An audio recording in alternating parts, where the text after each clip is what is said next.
Bonjour à tous, bienvenue sur Coco & Co. Bon, je viens de démonter la lame de scie de ma DeWalt DW745 et je dois admettre que c'est pas terrible. Donc j'ai bien envie de tester quelques produits que j'ai à la maison sans faire de frais supplémentaires pour voir lequel pourrait mieux marcher pour enlever les traces que j'ai sur ma scie et du coup enlever toutes les aspérités et les irrégularités qui y sont. Parce que voilà, je pense que la découpe n'en sera que meilleure. Donc j'ai fait une petite sélection, on va faire les tests de façon simultanée sur la lame de scie de façon à comparer ça. Et puis comme ça, vous comme moi, à la fin, on saura ce qu'il faut utiliser. Donc ce que je vous propose de faire pour commencer ce test comparatif, c'est d'enfiler des gants. Ça, c'est la première étape. Et du coup, comme vous le voyez, j'ai délimité en 5 sections ma lame de scie test, qui est vraiment parfaite pour cette expérience-là, parce que là, elle commence à être avec des accroches très significatives, donc ça peut plus durer. Donc ce qu'on va faire en premier lieu, ça va être de tester un déboucheur à canalisation. Je suis tout à fait consciente du fait que c'est pas un produit qui est très adapté pour la lame, mais il faut tenter. Des cristaux de soude avec de l'eau, de la crème à récurer, du savon noir, et enfin un nettoyant pour les inserts. Donc c'est ce qui sert à nettoyer les vitres des cheminées. C'est un peu le principe des nettoyants pour four, hein, j'ai l'impression. Donc voilà, on va tester ça, on verra ce que ça donne. Vous voyez, c'est vraiment pas des produits très exotiques, il n'y a rien de bien coûteux. Normalement, la plupart d'entre vous, vous avez ça dans vos placards. Donc on va tester, on va laisser agir un temps à peu près identique pour tous, et puis on rincera, et on verra ce que ça donne pour tirer nos conclusions. Donc c'est parti, le déboucheur. Alors, donc là les gants obligatoires. On va pas faire les grandes eaux, hein. Hop. On va faire en sorte vraiment de mettre partout. Bon, je vais pas faire les dents, la denture, hein, on va se contenter de la partie plane, ce sera plus simple. Voilà, on en met bien partout. Je referme, je nettoie mon pinceau et on passe au second.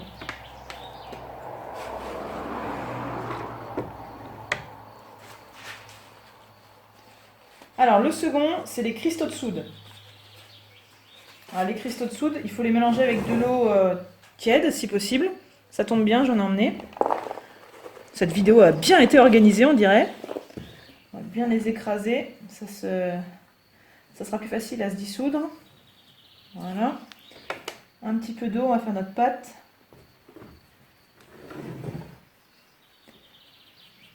Vraiment, c'est la première fois que je suis amenée à nettoyer ma lame de scie, donc j'ai jamais pu faire un comparatif dans ce sens-là. Je sais vraiment pas ce qui va fonctionner.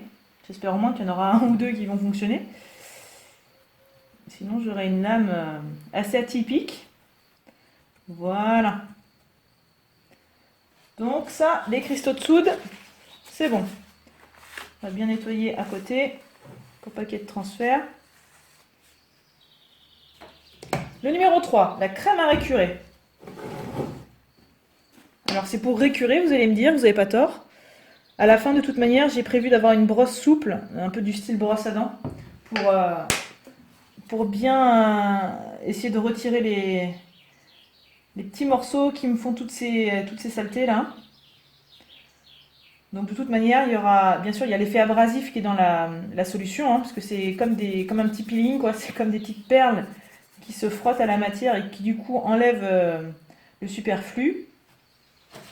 Mais en plus, il y aura du coup ce petit coup de brosse à la fin qui normalement ne sera vraiment pas de trop. Donc ça, la crème à récurer, c'est également validé.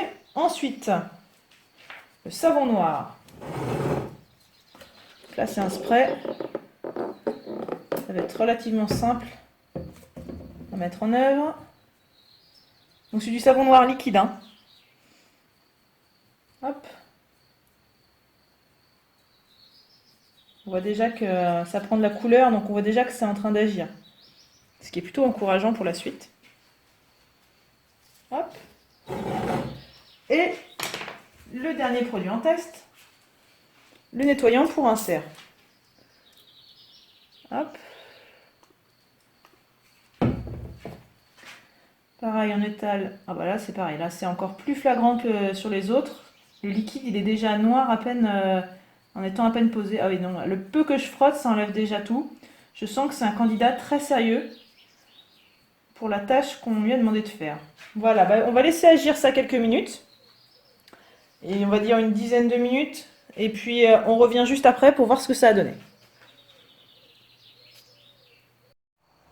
Bon, finalement, on va peut-être pas attendre 10 minutes, hein, parce que déjà, on a l'impression qu'il y a quand même certains produits qui se détachent dans leur efficacité. Donc 5 minutes plus tard. Donc, ce que je vous propose, c'est qu'on fasse dans le même ordre. C'est-à-dire qu'on va commencer par le premier produit. On va rincer ça, on va frotter un petit peu et on va voir ce que ça donne. Donc ça, le premier, pour rappel, c'était... Oups là!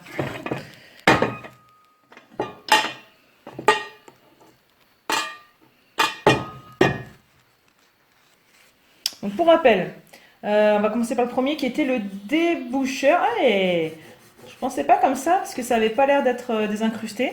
Mais quand on frotte un petit peu, hein, c'est vraiment une brosse très souple, hein, c'est du plastique. Bah écoutez, en dessous c'est super propre. Bon, bah première bonne nouvelle, il y en a un qui fonctionne déjà. Voilà, alors il y a quand même encore des traces jaunes orangées qui subsistent ici, là. Comme si le métal était coloré.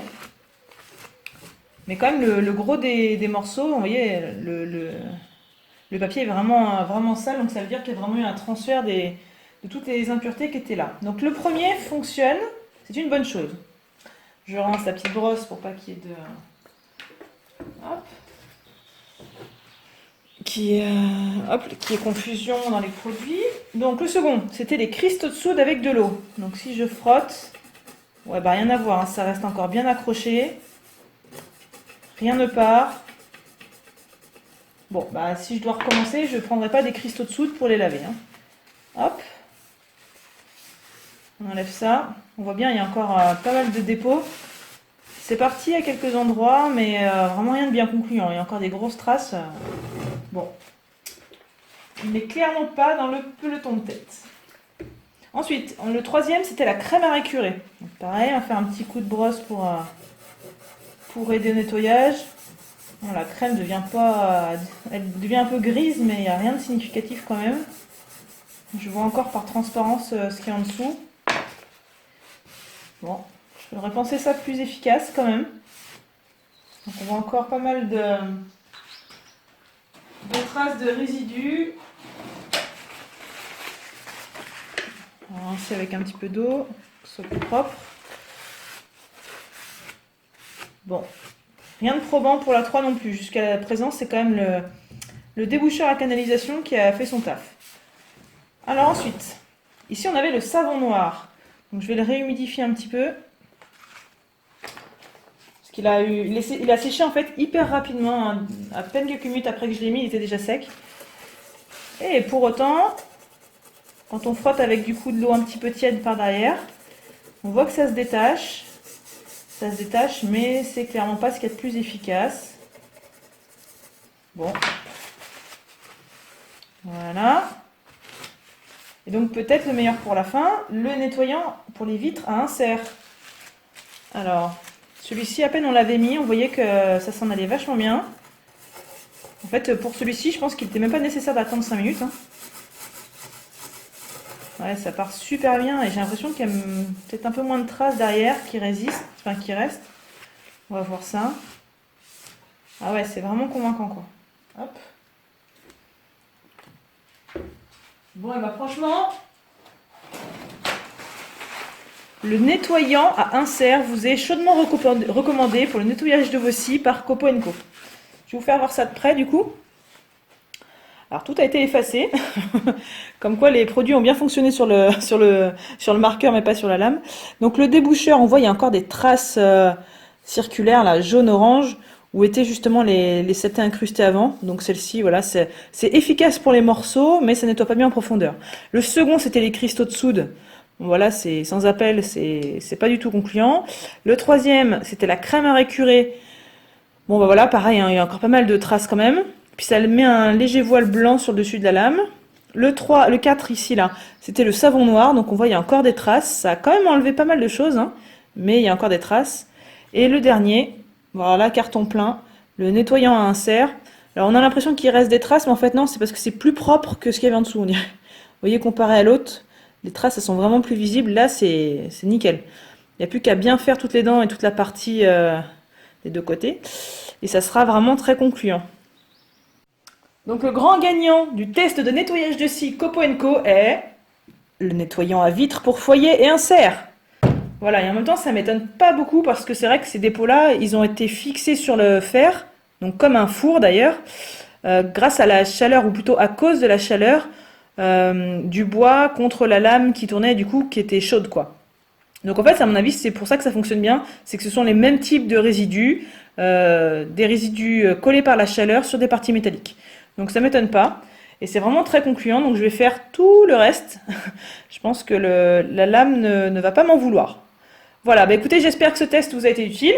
Si c'est le cas, mettez un petit pouce bleu en dessous, ça encouragera. Celui-ci est pas tellement bleu, mais vous avez compris ce que ça veut dire.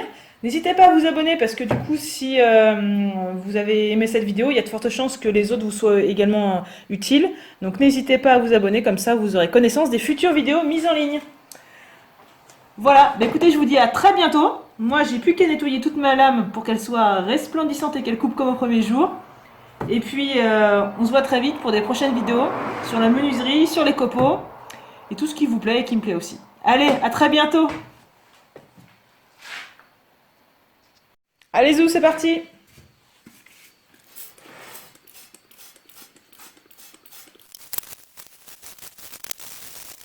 Bon là, je connais pas forcément les préconisations, mais ce que je vais faire, c'est que je vais mettre un petit coup de lubrifiant. Je suis sûre que vous reconnaissez la petite bombe bleue. Voilà, histoire que ça protège un petit peu. Parce qu'elle va directement retourner dans ma scie. Et puis je vais plus y toucher pendant quelques temps. Voilà. Bon, bah on la reconnaît à peine, hein.